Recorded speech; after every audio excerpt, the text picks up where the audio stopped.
আজ পুরনো কিছু ডায়েরি খুলতেই আমার মৃত বাবার কিছু কবিতা চোখে পড়লো। সেখান থেকে একটা কবিতা তোমাদের সাথে শেয়ার করতে ইচ্ছে হলো। 2003 সালের আগস্ট মাসের 7 তারিখে আমার বাবা কবিতাটা লিখেছিল। কবিতার নাম দুনিয়া।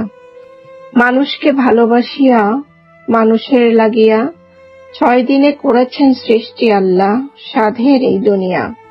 মানুষের জন্য করেছেন সৃষ্টি মাটি, নদী, লতা পাতা, অকারণে করেনি কিছু সৃষ্টি, কোনো কিছু নয় অযথা। প্রশ্ন জাগে মনে, দুনিয়াটা কেমন? যার চোখে যেমন তার কাছে তেমন, যার মন যেমন তার মনে তেমন। চোখ ও মন গড়ে স্ব পরিবেশে, পরিবেশে গড়ে স্বভাব চরিত্র অবশেষে। দুনিয়াটা একটা পরীক্ষা ক্ষেত্র, নিজেকে করিও না অবহেলার পাত্র। কর্ম, একাগ্রতা, ধৈর্য, সাধনা সব মিলে করো তব কর্ম আরাধনা। যেমন করিবে কর্ম পাবে তেমন ফল, কোনো কর্ম হয় না কখনোই নিষ্ফল।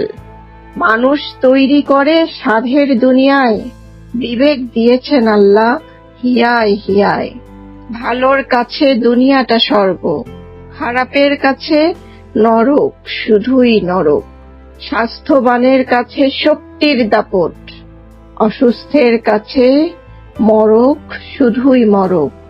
দুনিয়াটাকে করো সবে সঠিকভাবে পরখ, মৃত্যুই জীবনের একমাত্র সমাপ্তি, থেমে যায় জীবনের যত প্রাপ্তি।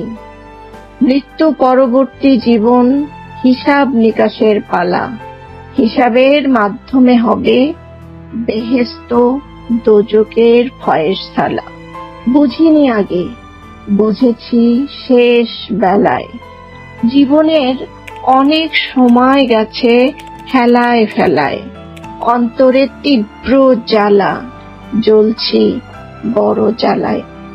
ধন্যবাদ। কবিতাটা ভালো লাগলে অবশ্যই শেয়ার করবে সবাই।